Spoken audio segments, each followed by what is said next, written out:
안녕하세요, 여러분. 오늘 제가 들려드릴 이야기는 박철수의 이야기입니다. 올해 66살이죠. 아마 여러분 중에도 저와 비슷한 나이 분들이 많으실 겁니다. 혹은 저보다 조금 젊으시거나 혹은 더 연세가 많으신 분들도 계시겠죠. 이 이야기를 시작하기 전에 먼저 한 가지만 말씀드리고 싶습니다. 제 이야기를 끝까지 들어주세요. 특히 자녀분들이 계신 분들이라면 반드시 끝까지 들어주셔야 합니다. 왜냐하면 이 이야기는 단순히 제 불행을 늘어놓는 게 아니라 여러분이 절대로 겪으시면 안 되는 일에 대한 경고이기 때문입니다. 지난 2024년 12월 20일, 제 인생에서 가장 행복했던 날이었습니다. 아니, 정확히 말하면 가장 행복했다고 착각했던 날이었죠. 그날은 제가 50년 동안 다니던 회사에서 정년퇴직을 하는 날이었습니다. 50년입니다. 여러분, 16살에 고등학교를 중퇴하고 공장 막내로 들어가서 66살이 되어 퇴직하기까지 정확히 50년 하고도 3개월을 그 회사에서 보냈습니다. 물론 그 긴 세월 동안 공장 막내에서 시작해서 나중에는 생산관리팀 차장까지 올라갔죠. 대단한 직급은 아니었지만 고졸학력으로는 최선을 다한 결과였습니다. 퇴직식 날 아침, 저는 평소보다 1시간 일찍 일어났습니다. 마지막 출근인데 지각할 수는 없잖아요. 아내 순자가 아침 일찍부터 일어나 제가 좋아하는 된장찌개를 끓여주더군요. 40년을 함께 산 아내입니다. 24살에 맞선 보고 결혼해서 이제 64이 됐죠. 여보, 오늘 떨리네요. 50년 다닌 회사를 마지막으로 나가는 날이라니. 제가 말했더니 순자가 웃으면서 대답했습니다. 떨리긴요. 여보도 이제 자유의 몸이에요. 그동안 정말 고생 많으셨어요. 식탁에 앉아 밥을 먹는데 문득 눈물이 날 것 같더군요. 50년이라는 세월이 주마등처럼 스쳐 지나갔습니다. 손에 기름때가 가득했던 20살 청년이었던 제가 어느새 흰머리가 성성한 할아버지가 되어 있었습니다. 회사에 도착하니 직원들이 제 책상에 꽃다발과 선물을 놓아뒀더군요. 후배들이 준비한 작은 이벤트였습니다. 평소에는 무뚝뚝하고 까다롭다고 소문난 제가 그날만큼은 눈시울이 붉어지는 걸 숨길 수가 없었습니다. 오전 10시, 회의실에서 작은 퇴직식이 열렸습니다. 임원들과 동료, 직원들이 모두 모였죠. 사장님께서 직접 퇴직금 목록을 낭독하셨습니다. 그리고 제 손에 퇴직금 증서를 쥐어주셨습니다. 3억 5천만 원. 50년 동안 모은 돈이었습니다. 물론 중간중간 아이들 학비도 내고 집도 장만하고 생활비로 쓰느라 월급의 전부를 저축한 건 아니었지만요. 그래도 회사에서 주는 퇴직금만 3억 5천이었습니다. 여기에 제가 따로 모아둔 적금과 예금을 합치면 총 4억 2천 정도 되었죠. 사장님께서 말씀하셨습니다. 박 차장님, 아니 이제는 박철수 선배님이라고 불러야겠네요. 50년 동안 우리 회사를 위해 헌신해 주셔서 진심으로 감사드립니다. 선배님 같은 분이 계셨기에 우리 회사가 여기까지 올 수 있었습니다. 부디 건강하시고 남은 인생 행복하게 보내시기 바랍니다. 박수 소리가 회의실을 가득 채웠습니다. 저는 떨리는 목소리로 답사를 했습니다. 저야말로 감사합니다. 저 같은 사람을 50년 동안 믿고 써주신 회사에 보답할 길이 없습니다. 여러분, 부디 건강하시고 이 회사가 앞으로도 계속 번창하길 기원합니다. 점심시간에는 후배들이 근처 한정식집에서 송별 점심을 마련해줬습니다. 소주잔이 오갔고 옛날 이야기가 끝없이 이어졌습니다. 제가 신입사원이었을 때 실수로 기계를 고장낸 이야기, 첫 승진했을 때 너무 기뻐서 술을 너무 많이 마신 이야기, 같이 일하다 다친 동료를 업고 병원까지 뛰어간 이야기. 오후 3시쯤 회사를 나섰습니다. 정문을 나서는데 발걸음이 떨어지지 않더군요. 뒤돌아서 회사 건물을 한참 바라봤습니다. 50년의 청춘을 바친 곳. 제 인생의 전부였던 곳. 이제 그곳과 영원히 작별하는 겁니다. 집으로 돌아오는 버스 안에서 저는 핸드폰으로 통장 잔액을 확인했습니다. 퇴직금 3억 5천만 원이 제 계좌로 입금되어 있었습니다. 그 숫자를 보는 순간 가슴이 벅차올랐습니다. 이 돈으로 아내와 편안한 노후를 보낼 수 있겠구나. 그런 생각이 들었습니다. 집에 도착하니 아내가 특별한 저녁을 준비해뒀더군요. 제가 좋아하는 갈비찜과 전 종류, 그리고 제가 아끼는 30년산 고량주까지. 상다리가 휘어질 정도였습니다. 여보, 이게 다 뭐예요? 제가 놀라서 물으니 순자가 환하게 웃으며 대답했습니다. 오늘이 무슨 날인데요? 여보, 인생에서 가장 중요한 날이잖아요. 50년 직장 생활 마치고 퇴직하신 날인데 이 정도는 해야죠. 그날 저녁 저희 부부는 오랜만에 술잔을 기울이며 지난 세월을 회상했습니다. 가난했던 신혼 시절, 큰아들 민수가 태어났을 때의 기쁨, 둘째 딸 민지가 대학에 합격했을 때의 자랑스러움, 그리고 손주들이 태어났을 때의 벅찬 감동까지. 여보, 우리 이제 뭐 하면서 살까요? 순자가 물었습니다. 글쎄요. 일단은 좀 쉬어야겠어요. 50년 동안 쉬지 않고 일만 했으니까요. 그 다음에는 당신이 가고 싶어 하던 제주도 한 달 살기도 해보고 손주들하고도 자주 놀아주고 싶고요. 돈 걱정은 안 해도 되겠죠? 걱정 마세요. 퇴직금 3억 5천이랑 우리가 모아둔 돈까지 합치면 4억이 넘어요. 이자 수익만으로도 한 달에 150만 원 정도는 나올 거예요. 국민연금이랑 합치면 한 달에 250만 원 정도로 충분히 생활할 수 있어요. 걱정하지 마세요. 순자의 얼굴에 환한 미소가 번졌습니다. 저도 덩달아 기분이 좋아졌죠. 40년 동안 아내에게 고생만 시켰는데 이제는 편하게 살게 해줄 수 있겠다는 생각에 뿌듯했습니다. 다음 날인 12월 21일 토요일이었습니다. 아침 일찍 큰아들 민수에게서 전화가 왔습니다. 아버지, 퇴직 축하드려요. 그동안 정말 고생 많으셨어요. 그래, 고맙다. 너희들 잘 있지? 네. 저희는 잘 지내고 있어요. 아버지, 크리스마스 때 우리 집으로 오실 수 있으세요? 오랜만에 가족들 다 모여서 같이 저녁 먹으면 좋을 것 같아서요. 그래, 좋지. 엄마한테도 말해볼게. 전화를 끊고 아내에게 말했습니다. 민수가 크리스마스 때 자기네 집으로 오래요. 가족들 다 모이자고. 오, 좋네요.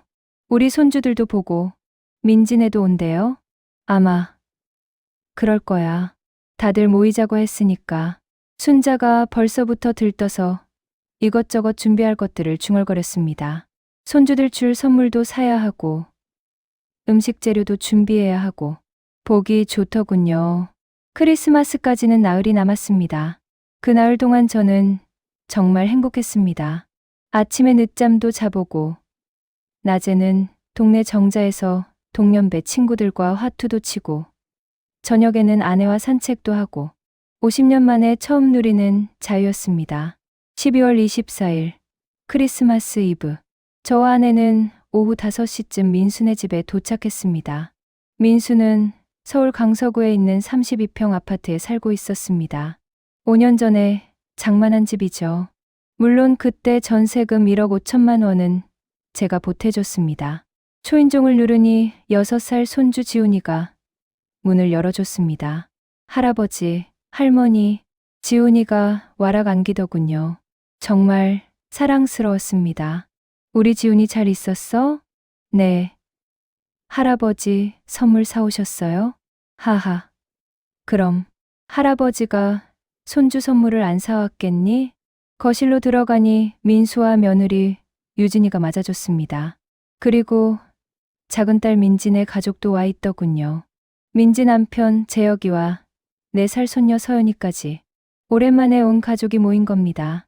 아버지, 어머니, 어서 오세요. 민수가 환하게 웃으며 우리를 맞았습니다. 며느리 유진이도 싹싹하게 인사를 했죠. 아버님, 어머님, 그동안 안녕하셨어요? 식사 준비는 거의 다 됐으니까 편히 앉으세요. 저녁상이 정말 푸짐했습니다. 민수네가 준비한 갈비찜, 잡채, 김치찜, 각종 전과 나물까지. 크리스마스 케이크도 있었습니다. 온 가족이 둘러앉아 저녁을 먹는 모습이 정말 행복해 보였습니다. 식사 중에 민수가 저에게 물었습니다. 아버지, 퇴직금 잘 받으셨어요? 응, 잘 받았지. 회사에서 잘 챙겨줬어. 금액이 얼마나 되세요? 3억 5천 정도 되더라. 우리가 모아둔 돈까지 합치면 4억이 조금 넘어. 순간 민수의 눈빛이 반짝이는 게 보였습니다. 그때는 그게 무슨 의미인지 몰랐습니다. 단지 아들이 아버지의 퇴직금이 많아서 기뻐하는 줄로만 알았죠. 와, 대단하시네요. 50년 동안 모으신 거잖아요. 고생 많으셨어요, 아버지. 뭐, 그동안 너희들 키우느라 다 쓴 거지.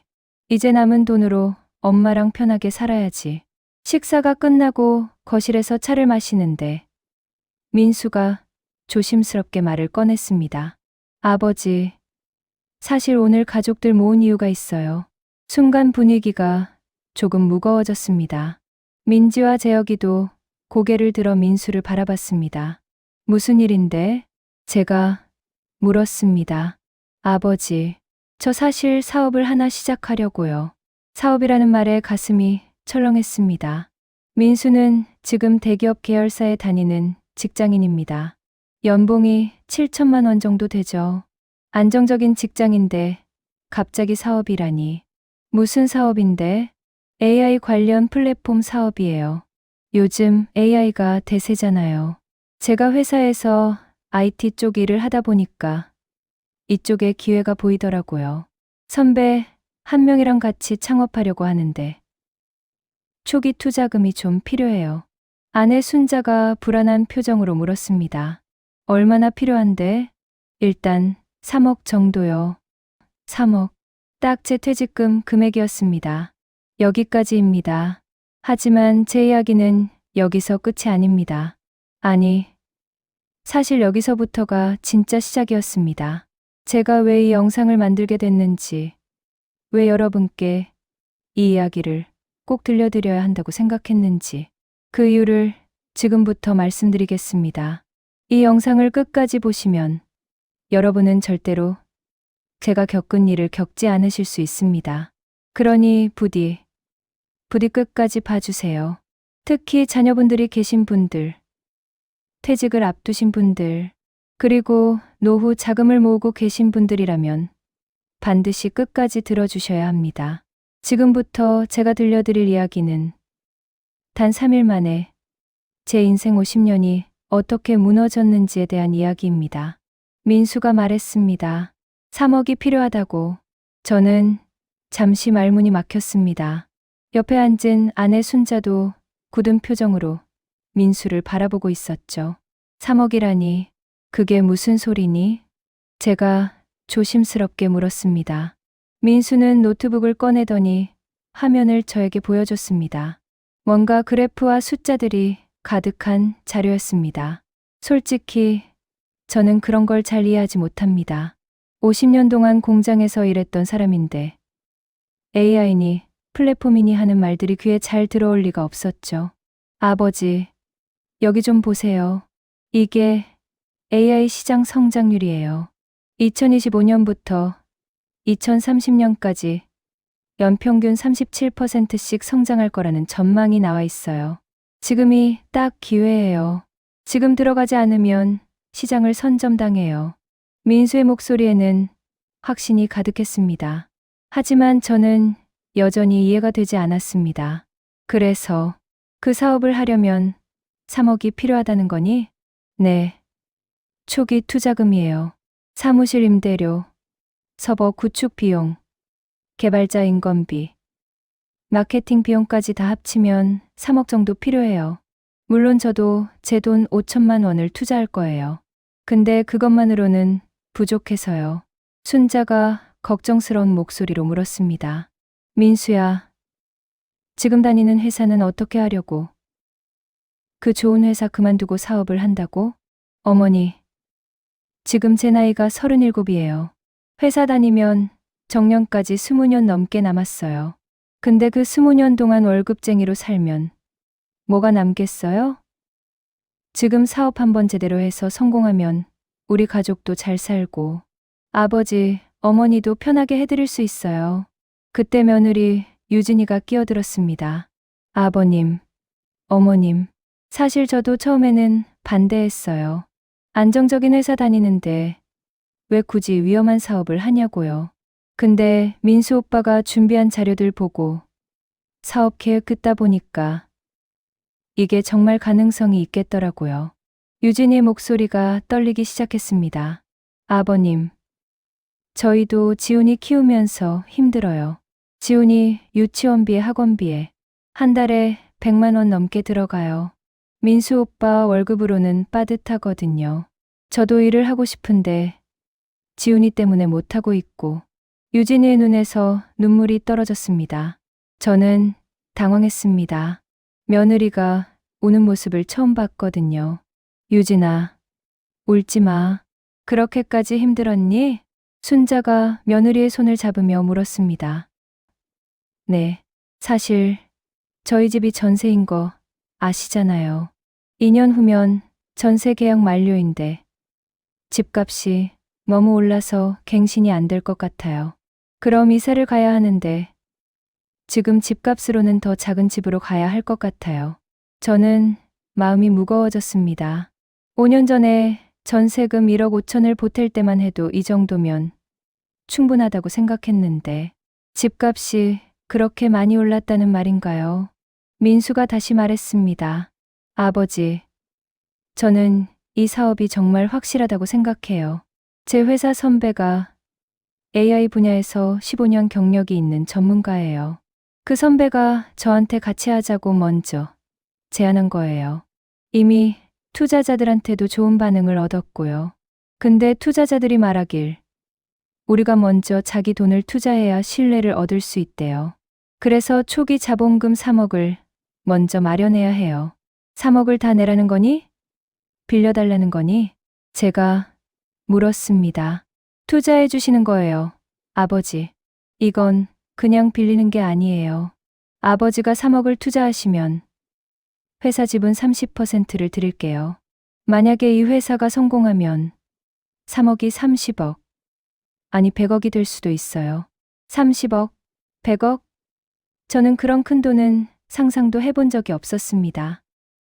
그게 정말 가능한 일이니? 아버지, 요즘 스타트업들 보세요. 몇 년 만에 수천억 가치로 성장하는 회사들이 얼마나 많은데요. 카카오도 처음엔 작은 회사였어요. 네이버도 그랬고요. 저희가 만드는 AI 플랫폼도 그렇게 될 수 있어요. 민수의 말에는 확신이 넘쳤습니다. 하지만 저는 여전히 걱정이 앞섰습니다. 그래도 민수야, 3억이면 우리 노후 자금의 전부란다. 그걸 다 투자하면 우리는 뭘로 살아? 민수가 제 손을 꽉 잡았습니다. 아버지, 걱정 마세요. 1년만 기다려주세요. 딱 1년만요. 1년 안에 이 사업을 성공시켜서 아버지한테 10억을 만들어 드릴게요.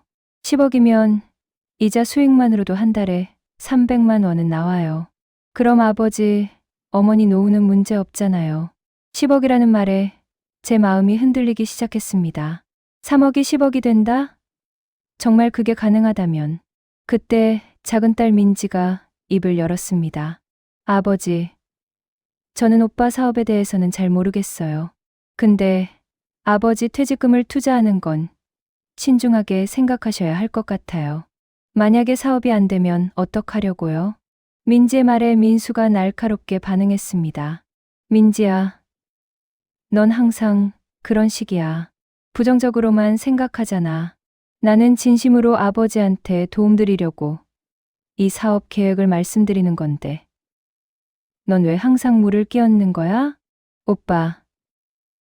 나는 오빠가 실패할 거라고 말하는 게 아니야. 근데 아버지 노후 자금인데 조금 더 신중해야 하지 않겠어? 형제 간의 말다툼이 벌어지자 분위기가 험악해졌습니다. 저는 얼른 중재에 나섰습니다. 그만해라. 둘 다. 오늘 크리스마스인데 왜 싸우니?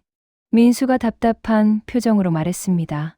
아버지, 민지 말대로 신중하게 생각하세요. 저도 강요하는 건 아니에요. 근데 한 가지만 말씀드릴게요. 이 기회는 지금 아니면 안 돼요. 투자자들이 1월 15일까지 자본금을 마련하라고 했어요. 그 기한을 넘기면 투자가 무산돼요. 3주. 딱 3주의 시간밖에 남지 않았다는 겁니다. 저는 머리가 복잡해졌습니다. 한편으로는 아들을 믿고 싶었습니다. 제 아들이 거짓말을 할 리 없다고 생각했죠. 하지만 다른 한편으로는 3억이라는 큰 돈이 무서웠습니다. 50년 동안 모은 돈인데 그걸 한 번에 날릴 수도 있다는 두려움이 있었습니다. 그때 손주 지훈이가 제 무릎에 올라왔습니다. 할아버지, 우리 큰 집으로 이사 가요. 지훈이 방도 커지고 할아버지, 할머니랑도 자주 놀 수 있대요. 지훈이의 순수한 눈망울을 보니 가슴이 이어졌습니다. 이 아이를 위해서라도 아들을 도와줘야 하는 게 아닐까? 그런 생각이 들었습니다. 저녁 자리는 무거운 분위기 속에 끝났습니다. 집으로 돌아오는 택시 안에서 아내가 물었습니다. 여보, 어떻게 할 거예요? 모르겠소. 민수 말이 맞는 것 같기도 하고, 민지 말이 맞는 것 같기도 하고, 저는 무섭네요. 3억이면 우리 전 재산인데, 나도 그래. 근데 아들을 안 믿을 수도 없잖소. 그날 밤, 저는 잠을 이룰 수가 없었습니다. 천장만 바라보며 온갖 생각이 머릿속을 스쳐 지나갔습니다. 만약 투자했는데 정말로 10억이 된다면 아내와 편하게 살 수 있을 텐데, 손주들한테도 뭐든 사줄 수 있고, 하지만 만약 실패한다면 3억을 날리면 우리는 국민연금으로만 살아야 합니다. 한 달에 100만 원 정도로 어떻게 살아갈 수 있을까? 다음 날인 12월 25일, 크리스마스 당일 아침이었습니다. 민수에게서 전화가 왔습니다. 아버지, 어제 말씀드린 거 생각해 보셨어요? 아직 결정 못했다. 아버지, 시간이 없어요. 빨리 결정하셔야 해요. 투자자들한테 연락해야 하거든요. 그래도 민수야, 이건 너무 큰 결정이잖니. 시간을 좀 더 줘라. 알겠어요. 근데 너무 오래 기다리면 기회를 놓쳐요. 이틀 안에는 결정해 주세요. 이틀. 단 이틀 안에 제 인생의 가장 중요한 결정을 내려야 한다는 겁니다. 점심을 먹고 나서 저는 동네 친구 박 사장을 만났습니다. 박 사장은 작은 식당을 운영하다가 5년 전에 은퇴한 친구입니다. 저보다 나이가 2살 많죠. 철수야, 무슨 일이야? 얼굴이 안 좋아 보이는데. 사실은 말이야. 저는 민수의 투자 제안에 대해 이야기했습니다. 박 사장은 심각한 표정으로 듣더니 고개를 저었습니다. 철수야, 내가 경험으로 하는 말인데 절대로 자식한테 목돈을 맡기면 안 돼. 특히 사업 자금으로는 더더욱. 왜? 나도 겪어봐서 아는데 자식이 사업한다고 하면 부모 마음에 안 도와줄 수가 없어. 근데 사업이라는 게 10개 중에 9개는 망해. 특히 경험도 없는 사람이 처음 하는 사업은 거의 100% 망한다고 봐야 돼. 그래도 민수가 준비를 많이 했대. 전문가 선배도 있고. 그런 말 다 믿으면 안 돼. 자식들은 부모한테는 좋은 말만 하거든. 나도 5년 전에 아들한테 1억 5천을 빌려줬어. 식당 하나 차린다고. 그 돈이 어떻게 됐는지 알아? 어떻게 됐는데? 6개월 만에 식당 망하고 돈은 한 푼도 못 받았어. 아들이 지금도 미안하다는 말만 해. 갚을 능력이 없는 거야. 나는 그 이후로 노후 자금이 바닥나서 지금도 경비 일하면서 살아. 박 사장의 말을 듣고 난이 더 겁이 났습니다. 하지만 한편으로는 우리 민수는 다를 거라는 생각도 들었습니다. 민수는 대기업 다니는 똑똑한 아이잖아요. 집에 돌아오니 순자가 걱정스러운 얼굴로 기다리고 있었습니다. 여보, 민수한테서 또 전화 왔어요. 빨리 결정해달래요. 그래. 여보는 어떻게 하고 싶은데요? 저는 솔직하게 말했습니다. 모르겠소. 마음으로는 아들을 믿고 싶은데 머리로는 위험하다는 생각이 들고 순자가 제 손을 잡았습니다. 여보, 우리 민수를 믿어봐요. 우리 아들이잖아요. 거짓말할 아이가 아니에요. 그리고 정말로 성공하면 우리도 편해지잖아요. 아내까지 그렇게 말하니 저도 마음이 기울었습니다. 그래, 아들을 믿어보자. 50년 동안 키운 아들인데 부모를 속일 리가 없어. 저녁 8시쯤 민수에게 전화를 걸었습니다. 민수야, 나 아빠다. 네, 아버지. 결정하셨어요? 저는 깊게 숨을 들이쉬었습니다. 그리고 말했습니다. 알았다. 투자하마. 정말요? 아버지, 감사합니다. 후회 안 하실 거예요. 제가 꼭 성공해서 10억 만들어 드릴게요. 민수의 목소리에는 기쁨이 넘쳤습니다. 근데 민수야, 한 가지 약속해라. 네. 뭐든지 말씀하세요. 만약에라도 사업이 안 되면 그때는 솔직하게 말해라. 숨기지 말고. 아버지, 걱정 마세요. 절대 실패 안 할 거예요. 그리고 중간중간 계속 보고 드릴게요. 투명하게 다 알려드릴 테니까 안심하세요. 전화를 끊고 나니 가슴이 두근거렸습니다. 이게 맞는 결정인지 틀린 결정인지 알 수가 없었습니다. 다음 날인 12월 26일 아침, 민수가 집으로 찾아왔습니다. 손에 서류 뭉치를 들고 왔더군요. 아버지, 이게 투자 계약서예요. 여기 서명하시면 돼요. 서류를 펼쳐보니 온통 어려운 법률 용어로 가득했습니다. 저는 그런 걸 읽을 능력이 없었습니다. 이게 다 무슨 내용이니? 간단해요. 아버지가 3억을 투자하시고 회사 지분 30%를 받으신다는 내용이에요. 그리고 1년 이내에 수익이 나면 배당금을 드린다는 조항도 있어요. 그럼 만약에 수익이 안 나면? 그럼 회사를 정리하고 남은 자산을 지분대로 나누는 거죠. 근데 그런 일은 없을 거예요. 저는 떨리는 손으로 서류에 서명했습니다. 그 순간 제 50년 인생의 한 장의 서류 위로 옮겨간 기분이었습니다. 아버지, 그럼 계좌번호 알려주세요. 오늘 중으로 송금해 주셔야 해요. 오늘 이렇게 급하니? 네. 투자자들이 기다리고 있거든요. 빨리 자본금을 확정해야 다음 단계로 넘어갈 수 있어요. 저는 은행 앱을 열어서 민수가 알려준 계좌로 3억 원을 송금했습니다. 송금 버튼을 누르는 순간 손가락이 떨렸습니다. 핸드폰 화면에 떴습니다. 송금 완료. 3억 원이 이체되었습니다. 제 통장 잔고는 5천만 원으로 줄어들었습니다.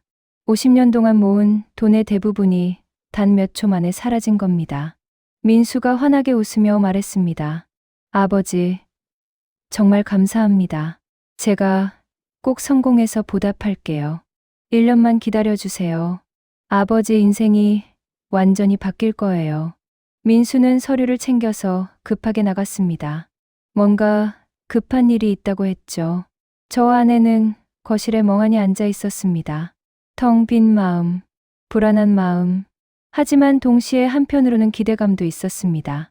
정말로 1년 후에 10억이 된다면 그날 저녁 민지에게서 전화가 왔습니다. 아버지, 오빠한테 투자하셨어요? 응. 오늘 송금했다. 아버지, 괜찮으실 거예요? 너무 큰 돈인데. 민지야, 걱정 마라. 내 오빠를 믿어봐야지. 네. 아버지가 결정하신 거니까 저는 더 이상 말 안 할게요. 근데 혹시 모르니까 오빠한테 주기적으로 사업 진행 상황 보고 받으세요. 그래. 알았다. 그날 밤 저는 또 잠을 이룰 수 없었습니다. 이게 맞는 선택이었을까? 틀린 선택이었을까? 12월 27일, 28일이 지나갔습니다. 민수에게서는 아무 연락이 없었습니다. 저는 초조한 마음에 민수에게 전화를 걸었습니다. 민수야, 사업은 잘 되고 있니? 네, 아버지. 잘 되고 있어요. 지금 사무실 계약하고 직원 채용하느라 바빠요. 다음 주에 시간 나면 사무실 구경 오세요. 그래. 잘 되고 있다니 다행이다. 전화를 끊고 나니 조금 안심이 됐습니다. 아들이 열심히 하고 있군. 그렇게 생각했죠. 하지만 제가 몰랐습니다. 그 순간 민수가 어디에 있었는지, 제 3억이 어디로 가고 있었는지, 저는 아무것도 몰랐습니다. 그리고 이틀 후인 12월 29일, 제 인생에서 가장 끔찍한 날이 다가오고 있었습니다. 12월 29일 일요일 아침, 저는 평소보다 늦게 일어났습니다. 요즘 잠을 제대로 못 자서 피곤했거든요. 핸드폰을 확인하니 새벽 2시 43분에 민수에게서 문자가 와 있었습니다. 아버지, 죄송합니다. 단 5글자였습니다. 저는 이상한 느낌이 들었습니다. 왜 새벽에 이런 문자를 보냈을까? 무엇이 죄송하다는 걸까? 급하게 민수에게 전화를 걸었습니다. 하지만 전화는 꺼져 있었습니다. 고객님이 전화를 받을 수 없습니다. 삐 소리 후에 저는 다시 전화를 걸었습니다. 또 꺼져 있었습니다. 3번, 4번, 5번. 계속 전화를 걸었지만 결과는 같았습니다. 아내가 걱정스러운 얼굴로 물었습니다. 여보, 무슨 일이에요? 민수가 새벽에 이상한 문자를 보냈는데 전화는 꺼져 있어. 뭐라고 보냈는데요? 저는 핸드폰 화면을 보여줬습니다. 순자의 얼굴이 하얗게 질렸습니다. 이게 무슨 뜻이에요? 왜 갑자기 죄송하다고? 나도 모르겠소. 뭔가 잘못된 것 같아. 저는 며느리 유진에게도 전화를 걸었습니다. 유진의 전화도 꺼져 있었습니다. 이상했습니다. 일요일 아침인데 왜 둘 다 전화가 꺼져 있을까? 저는 불안한 마음에 민수네 집으로 가기로 했습니다. 택시를 타고 강서구에 있는 민수네 아파트로 향했습니다. 가는 내내 가슴이 두근거렸습니다. 아파트에 도착해서 현관 비밀번호를 눌렀습니다. 예전에 민수가 알려준 번호였죠. 그런데 비밀번호가 안 열렸습니다. 번호가 바뀐 겁니다. 저는 초인종을 눌렀습니다. 1번, 2번, 3번. 아무도 응답이 없었습니다. 이웃집 문이 열리더니 중년 여성이 나왔습니다. 저기요. 혹시 옆집에 누가 사는지 아세요? 옆집이요? 거기 어제 이사 갔는데요. 네? 이사를 갔다고요? 네. 어제 아침에 이삿짐 센터 트럭이 와서 짐 다 싸가더라고요. 급하게 이사 가는 것 같았어요. 머리를 망치로 한 대 맞은 것 같았습니다. 이사를 갔다고? 왜? 왜 아무 말도 없이? 저는 비틀거리며 계단에 주저앉았습니다. 순자가 제 팔을 붙잡았습니다. 여보, 정신 차려요. 우리 민지한테 전화해봐요. 그래, 민지는 오빠 연락처를 알고 있을지도 몰라. 떨리는 손으로 민지에게 전화를 걸었습니다. 민지야, 나 아빠다. 혹시 오빠 연락 닿니? 아빠? 아니요. 저도 오빠한테 연락이 안 돼요. 어제부터 전화가 꺼져 있어요. 무슨 일 있어요? 민수가 이사를 갔대. 아무 말도 없이. 네? 그게 무슨 소리예요? 지금 민수네 집 앞인데 이웃 사람이 어제 이사 갔다고 하더라. 민지는 잠시 침묵했습니다. 그리고 떨리는 목소리로 말했습니다. 아빠, 혹시 오빠가... 민지는 끝까지 말하지 못했습니다. 하지만 저는 알 수 있었습니다. 민지도 같은 생각을 하고 있다는 걸. 집으로 돌아오는 길, 저는 멍한 상태였습니다. 도대체 무슨 일이 벌어지고 있는 걸까? 집에 도착하자마자 저는 은행 앱을 열어 제 통장을 확인했습니다. 잔액 5천만 원. 변화가 없었습니다. 그럼 제가 송금한 3억 원은? 민수에게 송금한 계좌를 다시 확인했습니다. 계좌번호를 복사해서 인터넷에 검색해봤습니다. 아무것도 나오지 않았습니다. 저는 민수가 준 투자 계약서를 꺼냈습니다. 서류를 자세히 읽어보려 했지만 어려운 법률 용어들이 눈에 들어오지 않았습니다. 답답한 마음에 동네에 사는 조카 진호에게 전화를 걸었습니다. 진호는 변호사입니다. 진호야, 삼촌이다. 혹시 지금 시간 있니? 네, 삼촌. 무슨 일이세요? 서류 좀 봐줬으면 하는데. 1시간 후, 진호가 저희 집으로 왔습니다. 저는 민수가 준 투자 계약서를 진호에게 건넸습니다. 진호는 서류를 꼼꼼히 읽더니 심각한 표정을 지었습니다. 삼촌, 이거 문제가 좀 있는데요. 뭐가 문제인데? 일단 이 계약서에 나와 있는 회사 등록번호를 확인해 봐야 할 것 같아요. 그리고 회사 주소가 정확한지도요. 진호는 노트북을 꺼내서 회사 등록번호를 검색했습니다. 그리고 고개를 저었습니다. 삼촌, 이 등록번호로 나오는 회사가 없어요. 그게 무슨 소리야? 이 회사가 등록되지 않은 회사라는 뜻이에요. 즉, 실체가 없는 회사일 가능성이 높아요. 저는 눈앞이 캄캄해졌습니다. 실체가 없는 회사. 그럼 제가 투자한 3억은? 삼촌, 혹시 이 회사 사무실 가보셨어요? 아니, 민수가 다음 주에 보여주겠다고 했는데 주소가 여기 서울시 강남구로 나와 있는데 한번 가보시는 게 좋을 것 같아요. 그리고 혹시 모르니까 경찰서에 신고하는 것도 고려하세요. 경찰서, 신고. 그 단어들이 귀에 들어오는 순간 저는 현실을 깨달았습니다. 제가 사기를 당한 겁니다. 그것도 제 친아들한테. 진호가 떠난 후 저와 아내는 거실에 멍하니 앉아 있었습니다. 아무 말도 나오지 않았습니다. 순자가 울기 시작했습니다. 소리 없이 눈물만 흘렀습니다. 저도 눈물이 났지만 참았습니다. 남자가 울면 안 된다고 생각했으니까요. 하지만 가슴은 미어졌습니다. 다음 날인 12월 30일 월요일, 저는 계약서에 나와 있는 강남 주소로 갔습니다. 순자도 함께 갔습니다. 주소를 찾아가니 작은 오피스텔 건물이었습니다. 3층에 있다고 했는데 3층에 올라가니 작은 사무실들이 즐비했습니다. 하지만 민수가 말한 회사 이름이 적힌 문패는 어디에도 없었습니다. 복도 끝에 있는 부동산 중개소에 들어갔습니다. 저기요. 혹시 여기 AI 플랫폼 솔루션이라는 회사 아세요? 부동산 직원이 고개를 저었습니다. 그런 회사는 없는데요. 여기 3층에는 다 작은 사무실들만 있어요.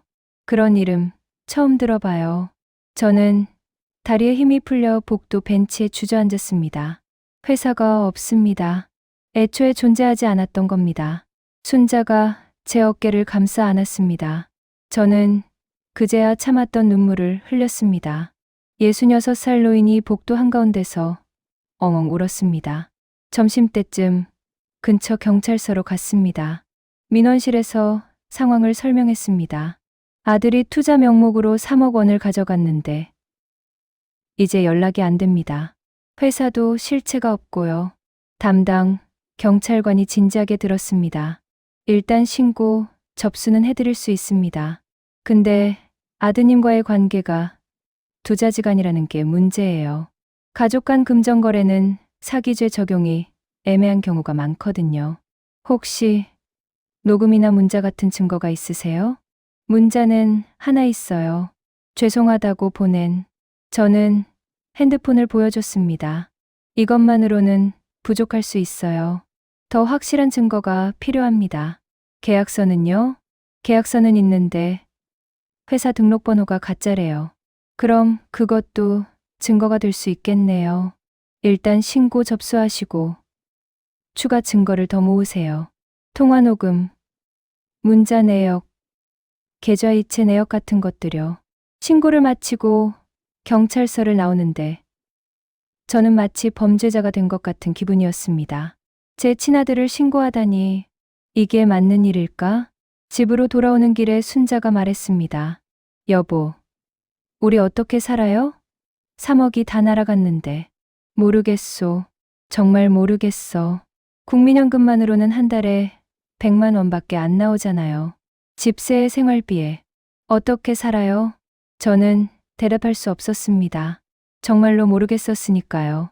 집에 도착하니 민지가 와 있었습니다. 민지의 얼굴도 눈물로 범벅이었습니다. 아빠, 오빠한테 연락됐어요? 안 돼. 경찰서에 신고했다. 아빠, 제가 더 강하게 반대했어야 했는데. 죄송해요. 민지야. 내 잘못이 아니야. 다 내가 잘못한 거다. 민지가 말했습니다. 아빠, 제가 알아봤는데요. 오빤 한 달 전에 회사를 그만뒀대요. 회사 동기한테 확인했어요. 오빠가 11월 말에 퇴사했대요. 근데 우리한테는 계속 회사 다닌다고 거짓말한 거예요. 한 달 전. 그럼 크리스마스 때 민수가 한 말은 다 거짓말이었다는 겁니다. 회사 선배와 창업한다는 것도, 투자자들이 기다린다는 것도, 1월 15일 마감이라는 것도. 그럼 처음부터 다 계획한 거였어? 민지가 고개를 끄덕였습니다. 그런 것 같아요. 오빤 한 달 전부터 이걸 계획했던 거예요. 아빠 퇴직금을 노리고. 저는 가슴이 미어졌습니다. 제 아들이, 제가 사랑하고 믿었던 제 아들이 저를 속인 겁니다. 그것도 한 달 전부터 치밀하게 계획을 짜서. 그날 밤 순자가 가슴이 아프다고 했습니다. 저는 급하게 119를 불렀습니다. 응급실로 갔더니 의사가 말했습니다. 스트레스성 협심증이에요. 정신적 충격이 큰 것 같은데 무슨 일 있으셨어요? 저는 대답할 수 없었습니다. 어떻게 말합니까? 아들한테 사기당했다고? 순자는 하룻밤 입원했다가 퇴원했습니다. 의사는 말했습니다. 스트레스를 줄이셔야 해요. 이런 상태가 계속되면 심근경색으로 이어질 수 있어요. 스트레스를 줄이라고. 어떻게 줄입니까? 50년 모은 돈이 사라졌는데.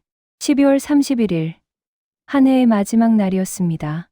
저는 통장을 다시 확인했습니다. 잔액 5천만 원. 그게 저희 부부가 가진 전 재산이었습니다. 이 돈으로 얼마나 버틸 수 있을까? 계산해봤습니다. 집세가 한 달에 40만 원, 생활비가 한 달에 최소 80만 원. 그럼 한 달에 120만 원이 필요합니다. 국민연금 100만 원을 빼면 매달 20만 원씩 적자입니다. 5천만 원으로는 약 2년 정도 버틸 수 있습니다. 2년 후에는, 그 후에는 어떻게 살아야 할까? 새해 전날 밤, 다른 집에서는 제아의 종소리를 들으며 새해를 맞이할 준비를 하고 있었습니다. 하지만 저희 집은 조용했습니다. TV도 켜지 않았습니다. 저와 순자는 그냥 멍하니 앉아 있었습니다. 순자가 말했습니다. 여보, 나 정말 무서워요. 앞으로 어떻게 살아야 할지. 나도 무섭소. 나도. 그때 핸드폰이 울렸습니다. 민수였습니다. 저는 떨리는 손으로 전화를 받았습니다. 민수야, 아버지. 민수의 목소리가 들렸습니다. 하지만 뭔가 이상했습니다. 술에 취한 것 같았습니다. 민수야, 너 지금 어디 있니? 3억은 어떻게 된 거야? 아버지, 죄송해요. 정말 죄송해요. 죄송하긴 뭐가 죄송해. 당장 돌려줘. 우리 그 돈 없으면 못 살아. 돈이 없어요. 없다니. 3억이 어디로 간 거야? 민수는 한참 동안 침묵했습니다. 그리고 중얼거렸습니다. 도박, 주식, 다 잃었어요. 그 말을 듣는 순간 저는 핸드폰을 떨어뜨렸습니다. 도박, 주식, 제 3억이 사업이 아니라 도박과 주식으로 날아갔다는 겁니까? 순자가 제 팔을 붙잡으며 소리쳤습니다. 여보, 정신 차려요. 저는 바닥에 떨어진 핸드폰을 주었습니다. 민수의 목소리가 아직 들렸습니다. 아버지, 저 죽고 싶어요. 정말 죽고 싶어요. 민수야, 정신 차려. 너 지금 어디 있어? 하지만 전화는 끊겼습니다. 저는 다시 전화를 걸었지만 이번에도 꺼져 있었습니다. 저는 주저앉아 하늘을 보았습니다. 왜 이런 일이 제게 일어난 걸까? 50년 동안 성실하게 살았습니다. 남에게 피해를 준 적도 없고, 도둑질한 적도 없고, 거짓말한 적도 없습니다. 그런데 왜 제 아들이 저를 배신한 걸까? 자정이 되었습니다. 2025년 1월 1일. 새해가 밝았습니다. 하지만 저에게 새해는 아무 의미가 없었습니다. 제 인생은 이미 끝나 있었으니까요. 2025년 1월 2일. 새해가 시작되었지만 저는 아무것도 할 수 없었습니다. 침대에 누워 천장만 바라봤습니다. 먹지도 못했고 잠도 오지 않았습니다. 순자는 계속 가슴이 아프다고 했습니다. 약을 먹어도 소용이 없었죠. 의사는 말했습니다. 정신적 충격에서 오는 통증이라고. 약으로는 치료가 안 된다고. 민지가 매일 와서 저희를 돌봐줬습니다.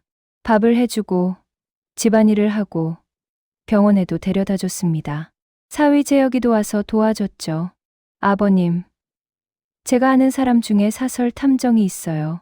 한번 의뢰해 볼까요? 재혁이가 조심스럽게 말했습니다. 사설 탐정? 네. 실종자를 찾거나 사기 사건을 추적하는 일을 하는 사람이에요. 비용이 좀 들긴 하지만 민수 형을 찾아야 하지 않겠어요? 저는 망설였습니다. 남은 돈 5천만 원도 아껴야 하는데 탐정 비용까지 쓸 수 있을까? 하지만 다른 방법이 없었습니다. 얼마나 드나? 제 친구라서 싸게 해줄 수 있을 것 같아요. 일주일에 200만 원 정도요. 200만 원. 큰 돈이었습니다. 하지만 민수를 찾아야 했습니다. 돈을 돌려받을 수 있을지는 모르겠지만 최소한 진실은 알아야 했습니다. 1월 3일 탐정 김 씨를 만났습니다. 40대 중반으로 보이는 남자였습니다. 의뢰인께서 알고 싶으신 게 뭡니까? 제 아들이 어디 있는지, 그리고 제 돈이 어디로 갔는지 알고 싶습니다. 저는 그동안의 일을 설명했습니다. 퇴직금 3억 원, 투자 사기, 그리고 도박과 주식이라는 말까지. 김 탐정은 노트에 뭔가를 적어가며 들었습니다.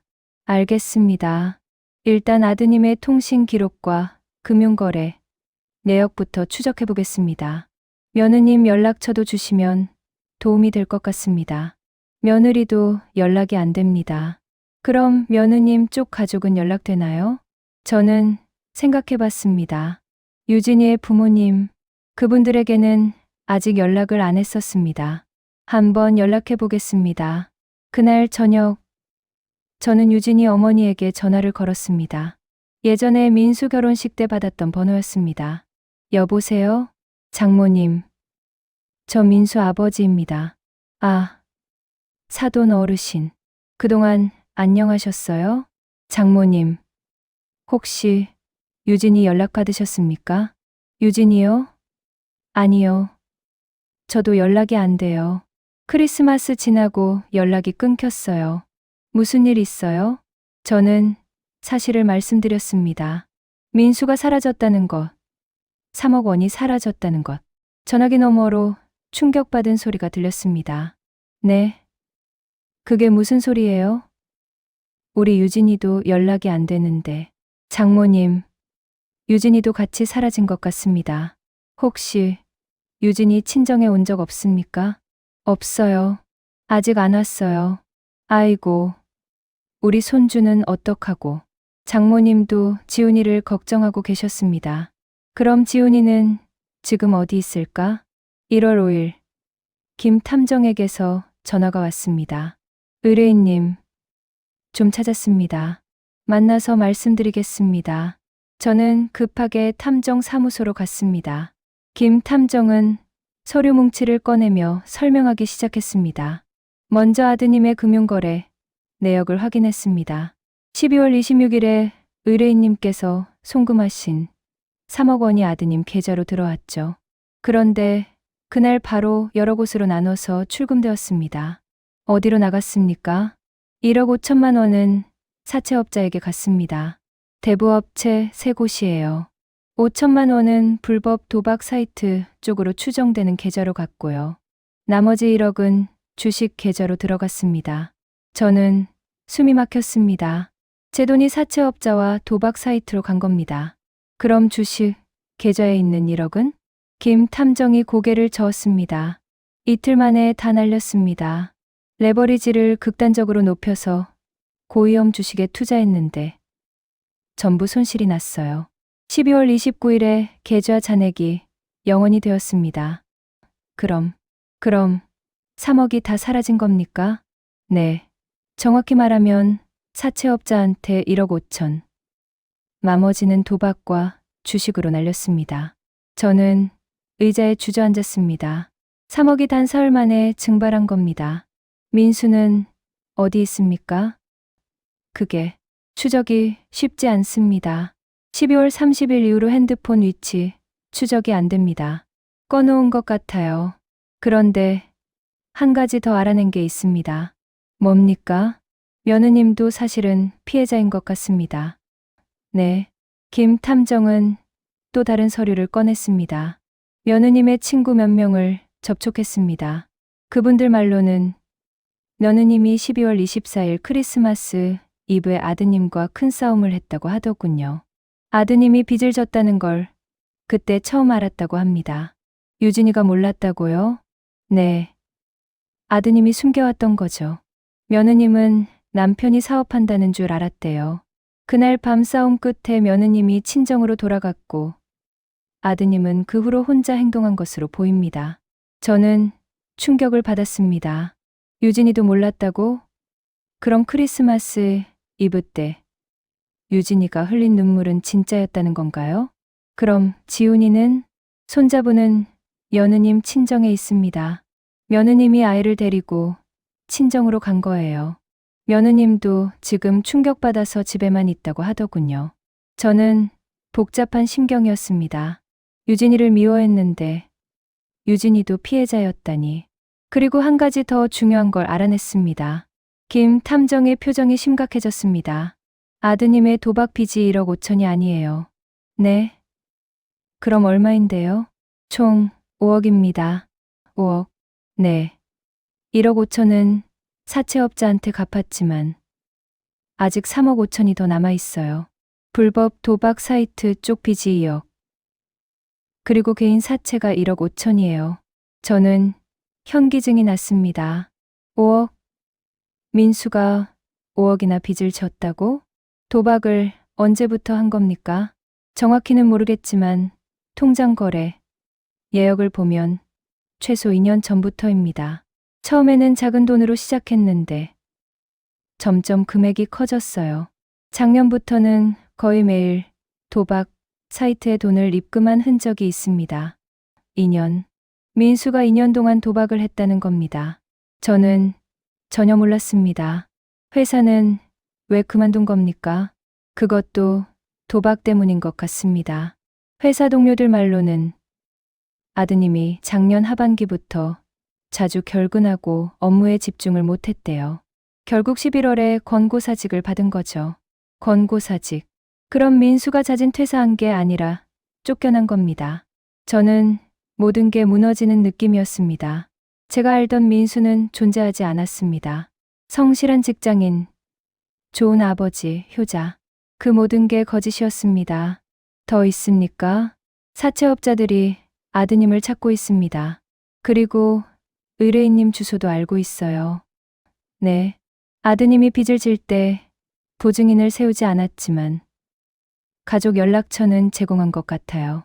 조만간 사채업자들이 의뢰인님께 연락할 가능성이 있습니다. 저는 두려웠습니다. 사채업자라니 영화에서나 보던 무서운 사람들이 저를 찾아올 수도 있다는 겁니까? 어떻게 해야 합니까? 절대로 돈을 주면 안 됩니다. 법적으로 부모가 자식 빚을 갚을 의무는 없어요. 만약 협박을 하면 즉시 경찰에 신고하세요. 그리고 혹시 모르니 CCTV가 있는 곳에서 생활하시는 게 좋습니다. 집으로 돌아와서 저는 민지에게 모든 걸 말했습니다. 민지는 울면서 말했습니다. 아빠, 사실 저도 이상한 걸 눈치챘어요. 오빠가 작년부터 자꾸 돈을 빌려달라고 했거든요. 저한테 500만 원 빌려갔는데 아직도 안 갚았어요. 그때 뭔가 이상하다고 생각했는데 민지야, 너도 피해를 본 거구나. 괜찮아요, 아빠. 저는 500만 원이지만 아빤 3억이잖아요. 그날 밤 저는 민수의 어린 시절을 떠올렸습니다. 민수가 7살 때였습니다. 제가 야근을 하고 늦게 집에 돌아왔는데 민수가 현관에서 기다리고 있었습니다. 손에 그림을 들고 있었죠. 아빠, 이거 아빠 주려고 그렸어. 그림을 보니 아빠와 엄마와 민수가 손을 잡고 있는 그림이었습니다. 서툴지만 정성스러운 그림이었죠. 우리 민수 참 잘 그렸네. 고마워. 그때 민수가 활짝 웃었습니다. 그 웃음이 아직도 기억납니다. 12살 때는 제 생일에 용돈을 모아서 선물을 사줬습니다. 5,000원짜리 지갑이었지만 저는 정말 기뻤습니다. 20살 때는 대학 등록금을 벌겠다고 아르바이트를 했습니다. 성실하게 일하는 모습이 대견했죠. 30살 때 결혼할 때도 저에게 말했습니다. 아버지, 제가 이제 가정을 꾸리면 아버지를 잘 모시겠습니다. 지금까지 고생시켜드려서 죄송해요. 그 모든 게 진심이었다고 믿었습니다. 언제부터 민수가 변한 걸까요? 아니면 처음부터 제가 민수를 잘못 알고 있었던 걸까요? 1월 7일, 드디어 민수에게서 연락이 왔습니다. 문자였습니다. 아버지, 정말 죄송합니다. 저는 이제 죽을 겁니다. 다음 생에는 꼭 효도하겠습니다. 저는 놀라서 즉시 전화를 걸었습니다. 이번에는 전화가 연결되었습니다. 민수야, 어디 있어? 아버지, 저 지금 한강입니다. 한강? 뭐하러 거기 갔어? 당장 나와. 아버지, 저는 이제 살 수가 없어요. 빚이 너무 많아요. 사채업자들이 저를 죽이려고 해요. 민수야, 정신 차려. 죽으면 안 돼. 아버지, 제가 아버지 돈을 다 날렸어요. 도박으로 다 잃었어요. 저는 정말 나쁜 놈이에요. 알아. 다 알아. 그래도 죽으면 안 돼. 지훈이 생각해봐. 내 아들이 있잖아. 지훈이한테 미안해요. 나쁜 아빠라서. 민수야, 제발 정신 차려. 어디 있는지만 말해. 내가 지금 갈게. 하지만 민수는 위치를 말하지 않았습니다. 아버지, 사랑합니다. 그리고 정말 죄송합니다. 전화가 끊겼습니다. 저는 급하게 경찰에 신고했습니다. 민지와 재혁이도 급하게 한강으로 달려갔습니다. 다행히 1시간 후 경찰이 민수를 찾았습니다. 한강 다리 위에서 멍하니 서 있었다고 합니다. 뛰어내리려고 했던 건 아니고 그냥 서 있었다고 했죠. 경찰서로 가서 민수를 만났습니다. 민수는 완전히 망가져 있었습니다. 수염은 덥수룩하고 옷은 더러웠고 눈빛은 초점이 없었습니다. 민수야, 제가 부르자 민수가 고개를 들었습니다. 그리고 울기 시작했습니다. 아버지, 죄송해요. 정말 죄송해요. 왜 그랬니? 왜 도박을 한 거야? 처음에는 돈을 좀 벌려고 했어요. 지훈이 교육비도 많이 들고 집값도 올라서 빨리 돈을 벌고 싶었어요. 그래서 도박을 했다고? 처음에는 조금만 하려고 했어요. 근데 한 번 따면 또 하고 싶고, 잃으면 본전 찾으려고 또 하고, 그러다 보니까 끊을 수가 없었어요. 2년 동안이나? 네. 지난 2년 동안 제 인생은 도박밖에 없었어요. 회사도 제대로 못 다니고, 가족도 돌보지 못하고, 그러다 회사에서 잘렸어요. 그럼 크리스마스 때 한 말은 다 거짓말이었니? 사업한다는 것도? 민수가 고개를 끄덕였습니다. 다 거짓말이었어요. 사채업자들이 1월까지 돈을 갚으라고 협박했어요. 안 갚으면 죽인다고. 저는 너무 무서웠어요. 그래서 아버지 퇴직금을 생각한 거예요. 그래서 1달 전부터 계획을 짠 거니? 네, 정말 죄송해요. 저도 제가 이럴 줄 몰랐어요. 그냥 사채업자들이 무서워서. 저는 민수를 보며 생각했습니다. 이게 제 아들인가? 제가 키운 아이가 맞나? 3억은 어디로 간 거야? 1억 5천은 사채업자한테 갚았어요. 5천만 원은 또 도박했고 1억은 주식으로 만회하려고 했는데 다 잃었어요. 그럼 아직 빚이 남았다며? 네. 3억 5천이 아직 남았어요. 저는 어이가 없었습니다. 제 돈으로 빚의 일부를 갚았는데 아직도 빚이 그렇게 많이 남았다니. 민수야, 너 이제 어떻게 할 거니? 모르겠어요. 정말 모르겠어요.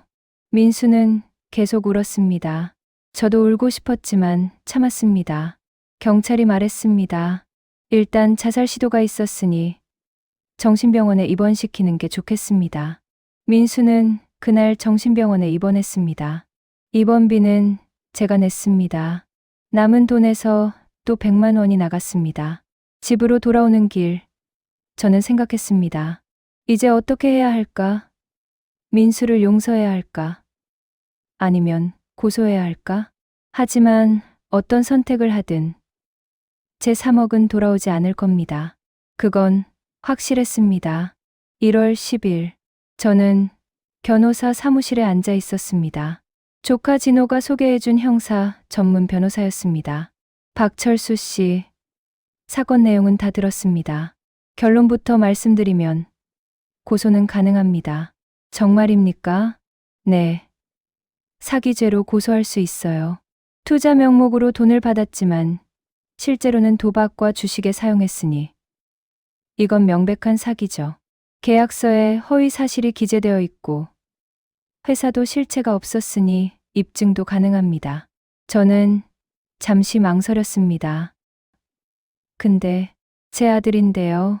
제가 제 아들을 고소하는 게 맞습니까? 변호사가 진지한 표정으로 말했습니다. 박 씨, 감정적으로는 힘드시겠지만 현실적으로 생각하셔야 합니다. 지금 고소하지 않으면 돈을 돌려받을 방법이 전혀 없어요. 그리고 아드님이 다시 범죄를 저지를 가능성도 있고요. 범죄요? 네.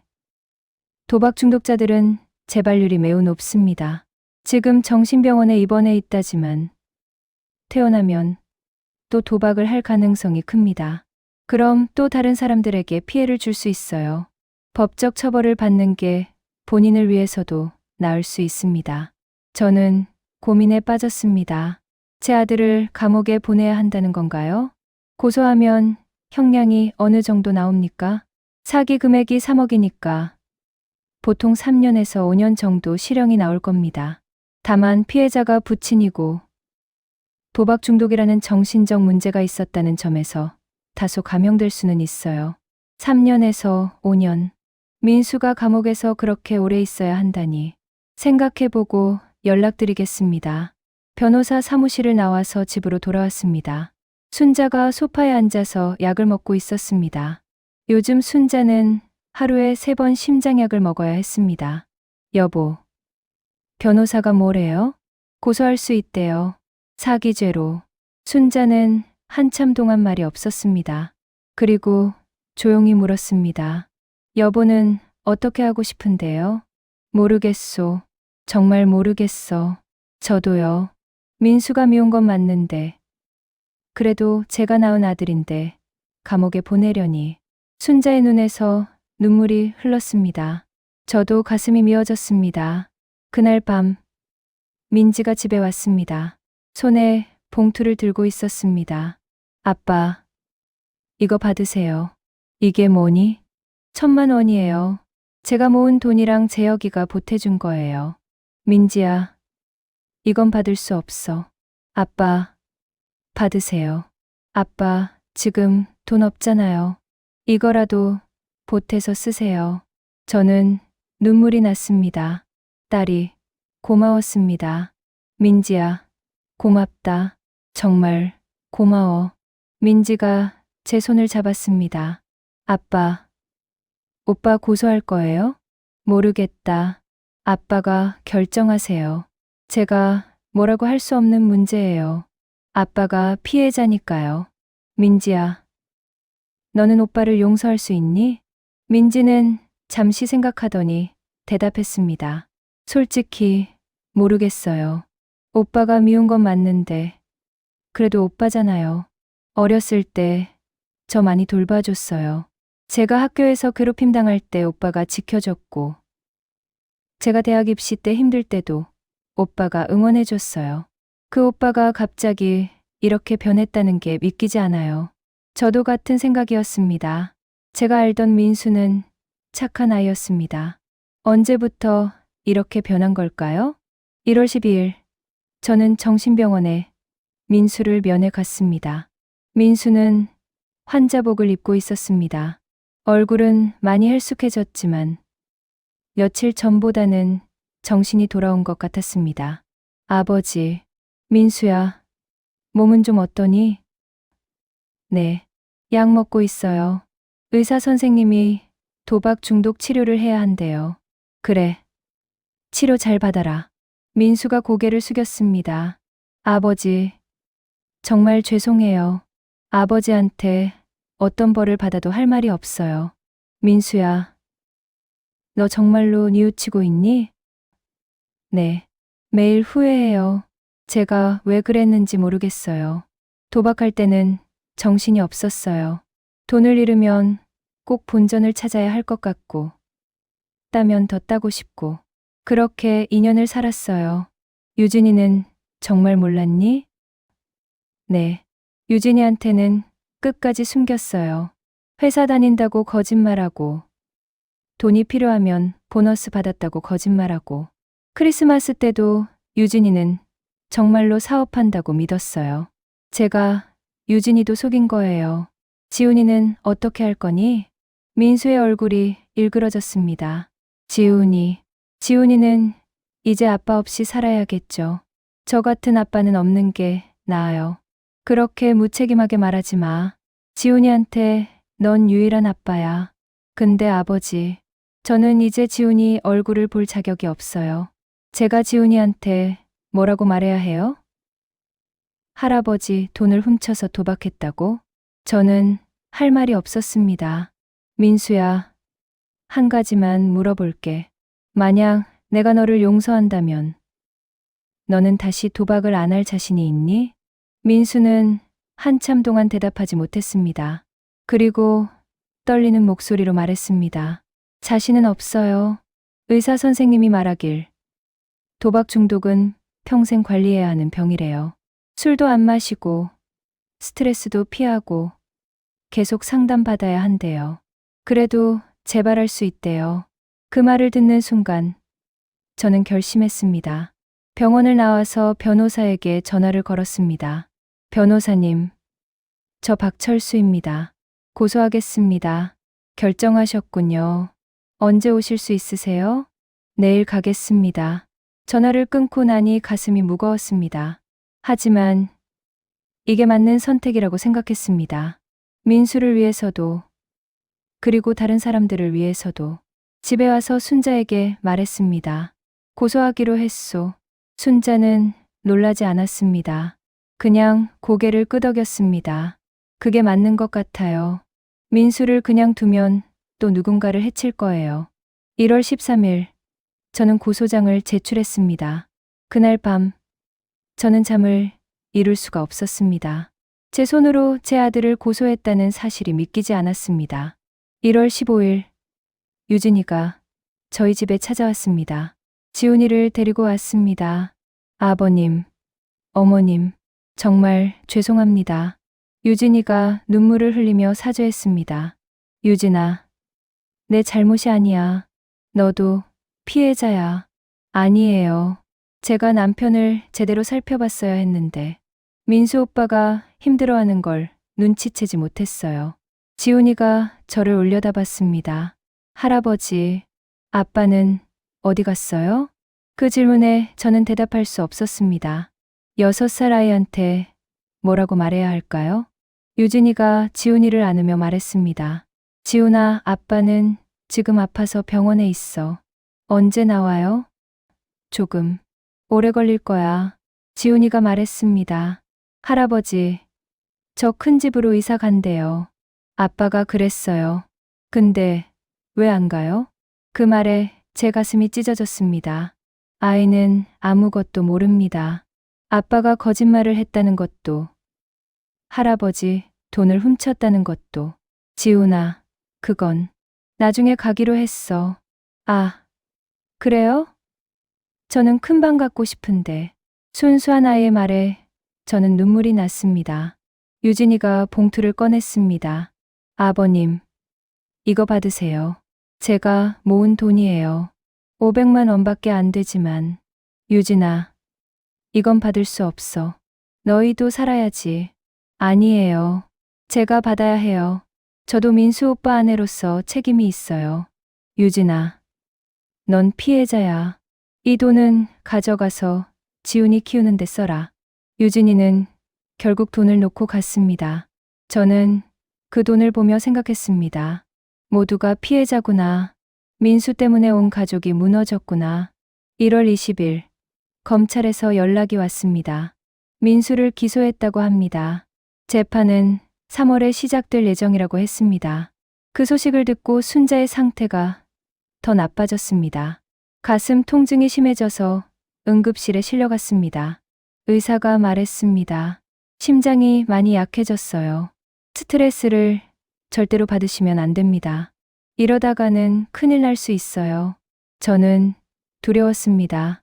돈도 잃고 아들도 잃었는데 이제 아내까지 잃을 수도 있다는 게. 그날 밤 경실에서 순자가 말했습니다. 여보, 우리 이사 가요. 이사요? 네. 여기 살면 자꾸 민수 생각나요. 다른 곳으로 가서 새로 시작해요. 돈이 없는데 어떻게 이사를 가요? 전세 보증금 빼면 조금 남잖아요. 그걸로 작은 집 얻어서 살아요. 저는 생각해 봤습니다. 지금 사는 집 전세 보증금이 1억 5천만 원입니다. 작은 집으로 옮기면 7천만 원 정도로도 가능할 겁니다. 그럼 8천만 원이 생기는 거죠. 그럼 우리한테 1억 3천이 남네요. 그 돈으로 최대한 아껴서 살아요. 국민연금이랑 합치면 버틸 수 있을 거예요. 순자의 말이 맞았습니다. 이제는 새로 시작해야 했습니다. 2월 1일, 저희는 경기도 외곽의 작은 빌라로 이사했습니다. 방 2개짜리 작은 집이었지만 깨끗했습니다. 전세 보증금은 7천만 원이었습니다. 짐을 정리하면서 저는 옛날 사진들을 발견했습니다. 민수가 어렸을 때 사진들이었죠. 돌잔치 사진, 초등학교 입학식 사진, 가족 여행 사진. 그 사진들을 보면서 저는 깨달았습니다. 민수도 한때는 순수한 아이였다는 것을. 어디서부터 잘못된 걸까요? 2월 15일, 민지가 집에 왔습니다. 아빠, 오빠가 편지 보냈어요. 민지가 봉투를 건넸습니다. 정신병원에서 보낸 편지였습니다. 저는 떨리는 손으로 편지를 열었습니다. 아버지께 먼저 죄송하다는 말씀을 드립니다. 편지로 사죄한다는 게 비겁한 것 같지만 아직 아버지 얼굴을 볼 용기가 없습니다. 제가 정신병원에서 치료를 받으면서 많은 생각을 했습니다. 제가 왜 도박에 빠졌는지, 왜 아버지를 속였는지. 의사 선생님은 말씀하셨습니다. 제가 욕심이 많았다고, 빨리 성공하고 싶었고, 빨리 돈을 벌고 싶었다고, 그래서 도박이라는 쉬운 길로 빠졌다고. 맞는 말인 것 같습니다. 저는 항상 조급했습니다. 또래들보다 더 잘 살고 싶었고, 지훈이한테 더 좋은 환경을 만들어주고 싶었습니다. 하지만 그게 잘못된 방식이었다는 걸 깨달았습니다. 아버지, 저는 이제 벌을 받을 준비가 되었습니다. 아버지께서 저를 고소하신 걸 알고 있습니다. 당연한 일입니다. 저는 범죄자니까요. 감옥에 가더라도 열심히 반성하겠습니다. 그리고 나중에 나오면 평생 아버지께 빚을 갚으며 살겠습니다. 지훈이한테는 정말 미안합니다. 나쁜 아빠라서. 지훈이가 커서 제 이야기를 들으면 얼마나 실망할까요? 아버지, 어머니, 건강하세요. 그리고 정말 죄송합니다. 2025년 2월 10일, 민수 올림. 편지를 다 읽고 나니 눈물이 났습니다. 순자도 옆에서 울고 있었습니다. 민지가 물었습니다. 아빠, 오빠 용서할 거예요? 저는 한참을 생각했습니다. 그리고 대답했습니다. 용서와 처벌은 다른 거야. 민수가 벌을 받는 건 당연해. 하지만 그렇다고 내가 민수를 영원히 미워할 수는 없어. 민수는 내 아들이니까. 그럼 나중에 오빠가 감옥에서 나오면 그때 가서 생각하자. 지금은 살아남는 게 먼저야. 3월 15일 첫 재판이 있었습니다. 저는 법정에 갔습니다. 민수는 수감복을 입고 있었습니다. 저와 눈이 마주쳤지만 민수는 고개를 돌렸습니다. 재판은 예상대로 진행되었습니다. 검사는 징역 4년을 구형했습니다. 5월 10일 최종 판결이 났습니다. 징역 3년, 집행유예 없이 실형이었습니다. 민수는 감옥으로 갔습니다. 저는 면회를 가지 않았습니다. 아직은 볼 준비가 안 됐습니다. 그로부터 6개월이 지났습니다. 2025년 11월, 저희 부부는 작은 집에서 조용히 살고 있습니다. 국민연금 100만 원과 저축한 돈을 조금씩 쓰면서 버티고 있습니다. 순자의 건강은 많이 좋아졌습니다. 스트레스에서 벗어나니 가슴 통증도 줄어들었습니다. 민지네가 일주일에 한 번씩 찾아와서 반찬을 해주고 갑니다. 지훈이도 가끔 데려옵니다. 지훈이는 이제 7살이 됐습니다. 아빠가 어디 있는지는 아직 잘 모릅니다. 유진이는 지훈이한테 아빠가 먼 곳에서 일한다고 말했다고 합니다. 저는 가끔 생각합니다. 만약 그날 밤 크리스마스 이브 때 제가 민수의 제안을 거절했다면 어땠을까? 만약 제가 더 신중하게 판단했다면? 하지만 이미 지나간 일입니다. 후회해도 돌이킬 수 없습니다. 여러분, 제 이야기를 끝까지 들어주셔서 감사합니다. 제가 이 영상을 만든 이유는 여러분이 저와 같은 실수를 하지 않으셨으면 하는 바람에서입니다. 몇 가지만 말씀드리고 싶습니다. 첫째, 자녀가 투자나 사업 명목으로 큰돈을 요구하면 무조건 의심하세요. 아무리 사랑하는 자식이라도 돈 문제는 냉정하게 판단해야 합니다. 둘째, 급하게 결정하라고 압박하면 더욱 조심하세요. 진짜 좋은 기회는 기다려줍니다. 급하게 결정하라고 하는 건 대부분 사기입니다. 셋째, 계약서를 꼼꼼히 확인하세요. 회사 등록번호, 주소, 모든 걸 직접 확인하세요. 저처럼 믿고 서명하지 마세요. 넷째, 퇴직금이나 노후 자금은 절대로 위험한 곳에 투자하지 마세요. 안전하게 예금이나 국채로 보관하세요. 큰 수익을 바라지 마세요. 다섯째, 가족이라도 보증은 절대 서지 마세요. 그리고 큰 돈을 빌려주지도 마세요.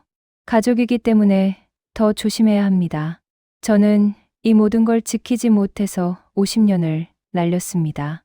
여러분은 제 실수를 반복하지 마세요. 지금 저는 하루하루 살아가고 있습니다. 힘들지만 포기하지 않습니다. 순자와 함께 남은 인생을 살아갈 겁니다. 민수는 2년 후에 나옵니다. 그때 제가 민수를 어떻게 대할지는 아직 모르겠습니다. 하지만 한 가지는 확실합니다. 민수도 제 아들이라는 것. 그 사실은 변하지 않습니다. 여러분, 부디 건강하시고 행복하세요. 그리고 노후를 잘 준비하세요.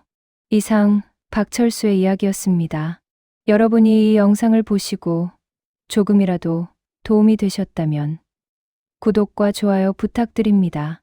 그리고 주변에 퇴직을 앞두신 분들이 계시다면 이 영상을 꼭 공유해 주세요. 한 사람이라도 저 같은 피해를 당하지 않았으면 좋겠습니다. 감사합니다.